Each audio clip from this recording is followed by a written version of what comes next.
Oil markets have always been abuzz with all kinds of conspiracy theories. This time the rumor mill pits the USA against Saudi Arabia. The Organization of Petroleum Exporting Countries controls about 40% of global oil supplies.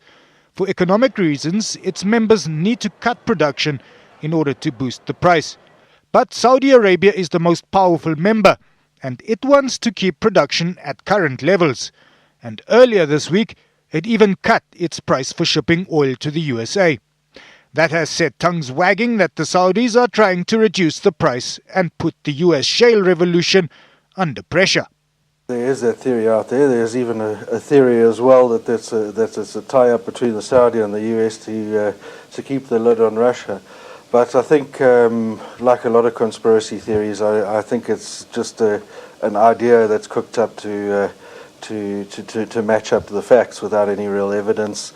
As far as I can see it, I mean, the cure to high prices is high prices. We saw that with the oil price go as high as $150. It triggered a massive level of research into shale and development of that industry. It was inevitable it was going to bring a lot of capacity on board. When it was successful, it's brought on more supply, and hey presto, the high prices were cured.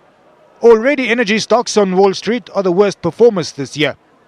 But conspiracies aside, the numbers show that the oil price has fallen about 29% since July. The dollar has strengthened by a similar margin during that time. One has to contextualize the weakness in the oil price with the strength in the dollar. I mean, since July we've seen the oil price has been substantially weaker in the order of 29%, but the dollar on the other hand has been stronger in the order of 27%.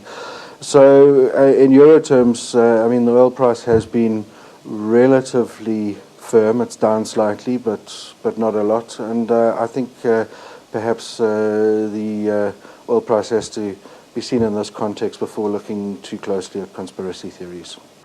Fundamentally, global demand for oil is in the doldrums. The European Commission said yesterday the Eurozone will need at least another year to reach even modest economic growth. And China continues to produce economic stats that show the slowdown there is not yet over. Effectively, this means only the United States is driving demand. But it also has its own supplies now thanks to the shale revolution. And it is even getting ready to export. This means the Saudis will lose influence in the global oil market. And that takes us back to the conspiracy. Either way, the data supports a view that South African consumers will continue to benefit at the pumps. Provided, of course, the rand plays ball too. Gunter Deutsch, SABC News. Indeed. Well, it's great to have you back.